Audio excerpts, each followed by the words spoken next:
Knicks beat writer for the Post, Steph Bondy. My man, I got to get your takes on the Knicks stealing game one and if they can actually win this series. First up, I've got some statements for you. You go ahead, you go in, my friend. Of course, this one, we got to start off with word is Bondy. The Celtics gave that game away, or the Knicks just went out there and took it?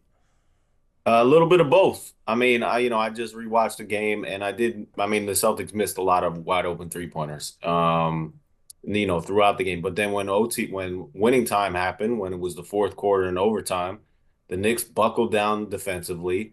I thought their game plan was smart and executed perfectly in terms of switching and getting up in Tatum, getting up in Jaylen Brown, getting up in whoever had the ball. And that I think they came through in winning time. So it was a little bit of both. I think that the Knicks certainly have to feel good about the end of that game and the way they performed and executed down the stretch. Confidence definitely has to be riding high after coming back from 20 on that one, shutting up the entire world. I got to get your take on this one. OG was in his bag game one and earned just about every cent of that historic 5 year, $212.5 million deal he signed. Yeah, that's right. I mean, listen, they were done. They were down by 20 points in the third quarter. And I was one of the people thinking, this is over. I started writing my story with a 1-0 series deficit for the Knicks. And it was OG and Anobi, a combination of his defense, his three-point shooting. He had a big steal and dunk. I mean, he was all over the place. And when they needed a jolt, when the other guys really weren't having it, that Mikal Bridges was struggling, karl-Anthony Towns was struggling, it was OG Anunoby who came through and brought them back into the game. And then once it's winning time, once it's fourth quarter and overtime, as we know, as we've seen throughout, the last series against the Pistons, the Knicks have another gear. So OG Anunoby brought them to that point where they could get that other gear because, like I said, it was pretty dire in that third quarter and towards the end of the half, frankly, when they gave up a big lead, they were trailing by a lot at halftime. So it was OG Anunoby who carried them on both sides of the ball to bring them to that fourth quarter point.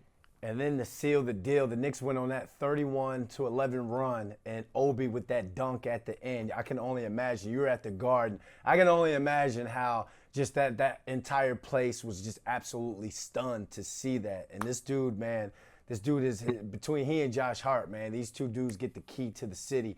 Oh, you kind of mentioned Mikal Bridges struggling on the offensive side of things. 8 points, 6 boards, 7 assists, in 51 minutes. But here's the statement: is his defense the key to the Knicks having a chance to win this series? For sure, it's always been. They got Wingstop to stop Jason Tatum and Jaylen Brown. They were looking forward to this series when they acquired Mikal Bridges for those 5 first-round picks. They were looking forward to this first-round series.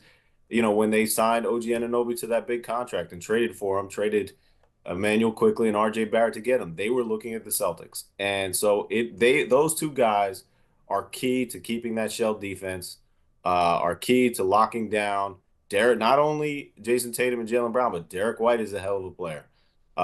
Drew Holiday can go off. So, this is they're facing a team with a lot of perimeter weapons, a lot of guys that can create their own shots and bury three-pointers if they're wide open. So yes, Mikal Bridges is a huge part of that, and I thought he played tremendous defense in game one, which made up a lot of for his offensive struggles. And then when it became winning time, we Yep. keep bringing this up. Yep. Mikal Bridges hit a big three-pointer. So you know he was, even though he struggled throughout the game, it was a positive performance for Mikal Bridges. Players play, coaches coach. Tom Thibodeau's second half adjustments on the defensive ball was an absolute, I guess, teach tape. Could you say Tibbs outcoached Joe Mazzulla? He did. He did. I thought the game plan was to, we talk about Tibbs doesn't adjust. He did adjust. He started switching on those screens and give credit to Jaylen Brunson. I just watched the possession with 3 minutes left in overtime. The Knicks switched twice and they ended up with Jalen. Sorry, there's a lot of Jalen's in the NBA, by the way. Jaylen Brunson on Jason Tatum. And, Jalen Brunson is not known for his defense, right? But he held him down and he got the big stop in a big moment because the Knicks decided to switch because they didn't want to give Jason Tatum the room to create for himself. And so I thought the Knicks did a tremendous job. I thought Tibbs' game plan was correct and spot on. The one problem I had, and I don't know why he does this, if the Knicks, if they're up by 3 points and the opposing team has the ball for the final possession, I don't know why he doesn't foul. He doesn't foul. And it worked out the last two games. I think they were trying to foul in the Pistons game before the Pistons had that huge turnover. Malik Beasley fumbled the ball. It worked out in this game too, simply because the Celtics couldn't hit the tying bucket. But we remember last game of the regular season between the Knicks and the Celtics, Tom Thibodeau decided not to foul in those final seconds, and Jason Tatum hit the big 3-pointer, and the Celtics eventually won in overtime. So that's my one gripe. But otherwise, I thought Tom Thibodeau outcoached Joe Mazzulla. That's a question you might have to ask him at his next availability, because that's a lot of people were yelling at the TV screen like foul, foul, foul on that one. So you're not the only one. You mentioned all the Jaylen Brunsons around the NBA, but the Knicks only got one on their team, and he is the one when he is on the court. Is it safe to say that Jaylen Brunson is the best player on the court this series? So he is my pick for the best player in the fourth quarter. Uh, Listen, Tatum is an MVP caliber player. He's an NBA champion. It's tough for me if I were to draft a team to say I'd take Jaylen Brunson over Jason Tatum. But if you're telling me it's the fourth quarter, there's 5 minutes left, and we're in clutch time, who would you rather have on your squad? No doubt it's Jaylen Brunson. I'm doing this. I was doing this all last There night. you go. There you go. That kid is unbelievable, man. Last but not least, because I know you gotta you've got some things to do. The Knicks changed the narrative and showed that they could potentially win this series. Yeah, I mean, listen, I don't want to predict that they will because I still don't think they'll win this series.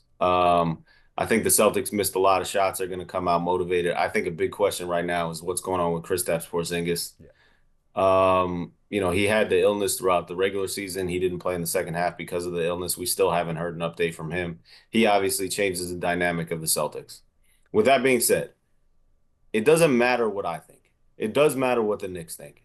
And the Knicks do honestly, like, I've covered teams where they're like, they all say they believe they can win this and win that, and they're gunning for a championship and they have the whatever. This team really believes it can win. Okay. And a lot of that confidence, and in fact, I'm going to write about this today. A lot of that confidence was forged in that Piston series because it was like no matter what, they could be trailing by 10, they could be up by 10 and blow a lead, and the momentum will have totally shifted. But they always found a way to win. Almost always. They won in six, obviously, but they really do have the confidence that if they can get the game close, that they can win the game. And I think that's the most important thing. And you got to credit OG and Anobi for putting them in a position where they can win the game. And then, obviously there were some clutch performances down the stretch from Jaylen Brunson, from Mikal Bridges that carried them home. So, listen, I still don't think that the Knicks are going to come out of this series and get to the conference finals. I think the Knicks won't, but I think the Celtics have too many weapons. But I think more importantly for the Knicks and the Knicks fans is that the players really do believe that they can get through.